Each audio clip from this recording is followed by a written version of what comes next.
안녕하세요. 정치를 품격 있게 풀어드리는 정치클래스TV의 심상만입니다.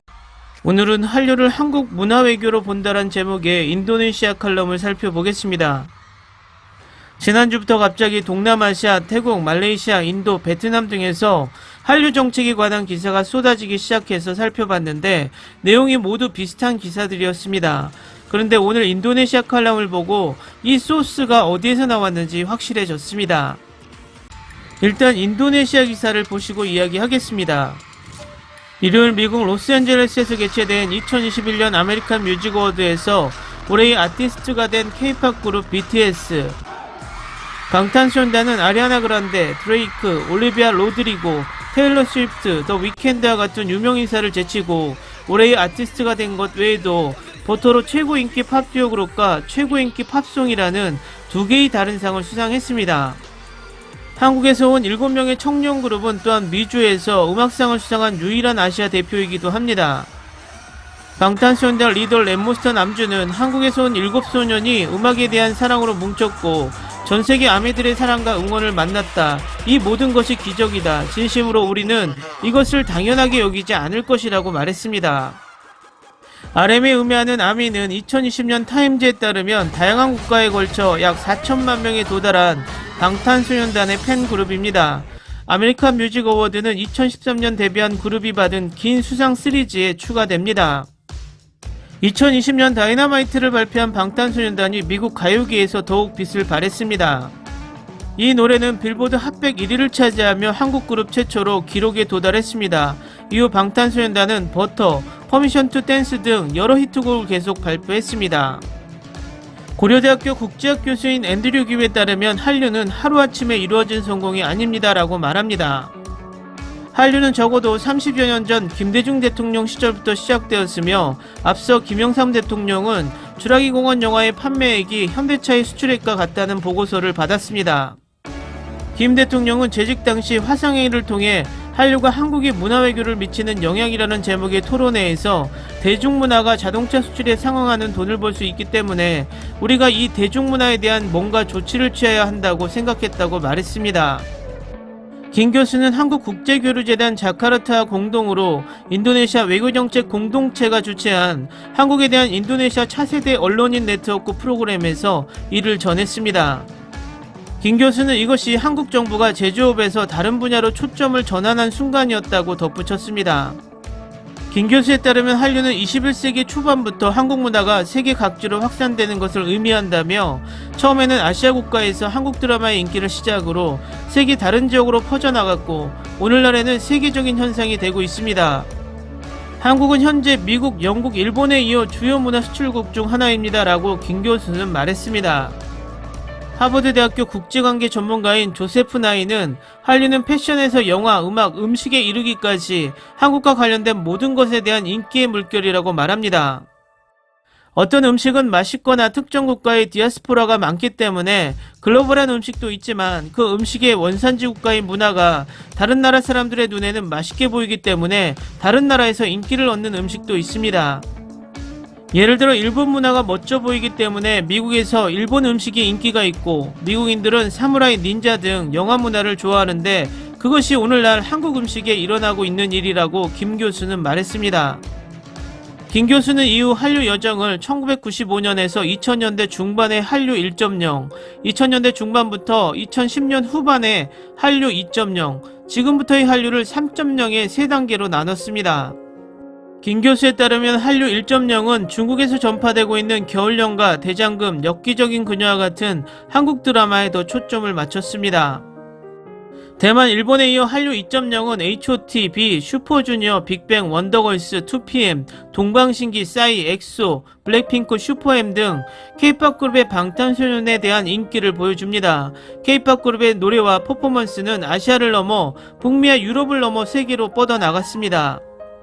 김은 스타티스타의 데이터에 따르면 한국 국내 총 생산이 16억 1,900만 달러라고 말했습니다.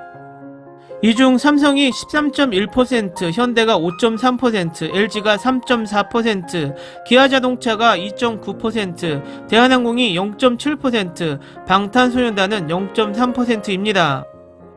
김 교수는 방탄소년단이 2018년에 벌어들인 돈은 소말리아, 부룬디, 라이베리아, 부탄, 남수단 등 세계 최빈국 40개국의 GDP를 합한 것보다 훨씬 많았습니다. 방탄소년단의 수입을 상상해보라고 말했습니다. 김 교수는 방탄소년단을 가리켜 21세기의 비틀즈 또는 오늘날 가장 위대한 아티스트라고도 부르기도 했습니다. 반면 한류 3.0은 온라인 게임, 화장품, 식품, 패션, 애니메이션 등 한국의 라이프 스타일과 관련이 있습니다. 배틀그라운드 같은 온라인 게임과 리니지, 아이오페, 아모레 퍼시픽, 네이처 리퍼블릭과 같은 코스메틱은 소셜미디어와 유튜브를 통해 다양한 세계로 퍼져나가고 있습니다. 김 교수는 한류의 후속 효과, 첫째 한국 문화 콘텐츠의 수출 증가에 대해서도 언급했습니다. 2017년 한국 문화 콘텐츠 수출 총액은 67억 달러로 2005년에 대비 5배 증가했습니다. 수출된 콘텐츠 형태는 게임, 캐릭터, 지식 순이었고 음악, 방송, 영화 및 기타 제품입니다. 또 다른 영향은 2016년에 1720만 명의 외국인 관광객을 유치해 2000년에 비해 3배 증가했습니다. 또한 한국은 한국어와 한국 문화에 대한 관심이 높아지고 해외 대학의 한국어 강좌를 개설하려는 요구가 높아지면서 한류의 인기로 긍정적인 이미지를 얻었습니다. 김 교수는 또한 한류의 존재로 인해 많은 아시아인들이 미국이나 서양 예술가들보다 동양인 동료로 연결된 것처럼 보이는 국제적인 팝스타들을 찾게 된다고 지적했습니다.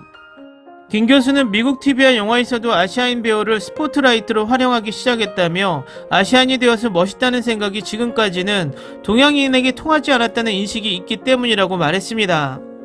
그러나 김 교수는 한류가 강력해 보인다고 해서 한류가 직접적으로 긍정적인 영향을 미치는 것은 아니라는 점을 상기시켰습니다.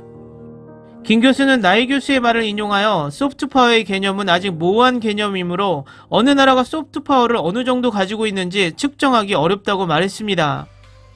나이에 따르면 소프트파워 자체는 강제나 지불이 아닌 매력을 통해 무언가를 얻는 능력입니다. 김 교수는 K-웨이브나 한류는 한국 정부가 다른 나라와 한국의 관계에서 다양한 정책에서 중요한 틈새를 차지하기 위해 취하는 방식으로 가장 잘 이해할 수 있다고 말했습니다. 그러나 김 교수는 그렇다고 해서 한국 문화의 산물인 한류가 한국의 다른 나라 외교에서 중요하지 않다는 의미는 아니라고 강조했습니다. 김 교수에 따르면 한류를 통한 문화외교는 한 국가의 문화에 대한 공동의 이해를 증진하는 한 여전히 중요합니다. 그러나 문화외교의 초점이 한 문화를 다른 문화보다 매력적으로 만들어 한 국가가 다른 국가의 바람을 기꺼이 따르도록 하는 것이라면 그 효과를 확인할 수 없습니다. 김 교수는 한류가 한국에 대한 국가의 정책을 바꿀 수 있느냐의 질문에 그런 일은 없을 것이라고 생각한다고 말했습니다. 그 이유는 한류가 중국에서 큰 인기를 얻고 있음에도 불구하고 중국 정부가 여전히 한국에 대한 여행상품 판매 금지를 적용하고 있기 때문입니다. 김 교수는 국익이 최우선이기 때문에 문화적 인기를 고려하지 않는다는 의미라고 말했습니다. 한국 정부는 한류를 지원하기 위해 2000년 한국문화수출촉진기관인 문화산업진흥원을 설립하고 2009년 한국콘텐츠진흥원으로 전환해 한류 시장을 개척했습니다. 한국 정부는 특정 예술가에게 재정보조금을 지급한 적이 없습니다. 정부는 한국문화 수출에 대한 올바른 출구를 찾는 데 더 도움이 됩니다.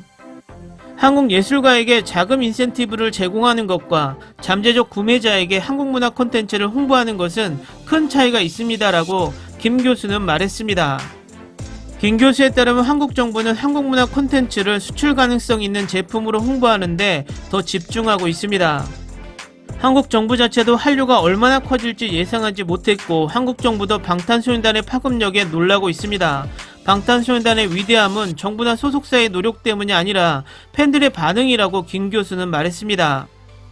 김 교수는 방탄소년단 팬들이 아미라고 부르는 것이 매우 중요한 요소라고 말했습니다. 김 교수에 따르면 K-팝 팬은 자신의 우상에게 매우 순종하기 때문에 다른 음악 장르의 팬과 비교할 수 없습니다.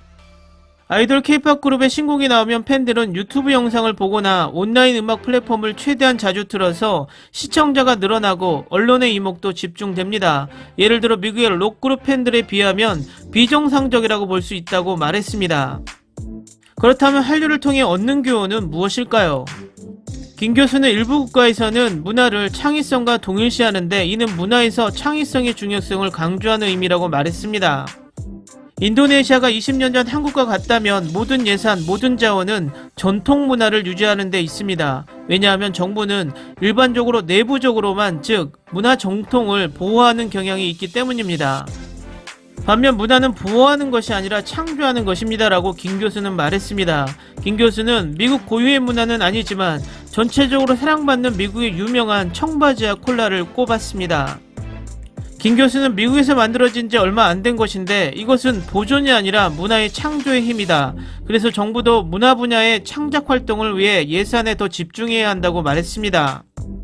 이는 방탄소년단의 인기가 지속가능 발전 목표 촉진에 미치는 영향에 대한 과학적 연구는 없었지만 방탄소년단의 지구촌의 한류의 힘을 인식할 만큼 충분히 입증되었다는 의미입니다. 기사 잘 보셨나요? 오늘도 이와 같은 기사가 엄청나게 동남아 국가 중심으로 퍼지고 있습니다. 자칫 한류의 유행이 정부의 정책만으로 이루어졌다는 오해가 될 가능성도 있지만 그렇다고 이 칼럼이 가짜뉴스는 아닙니다. 당분간 동남아 기사는 이 기사를 토대로 한류 이야기가 될 것 같습니다. 오늘은 여기까지 하겠습니다. 오늘도 생활 속 거리두기 꼭 실천합시다.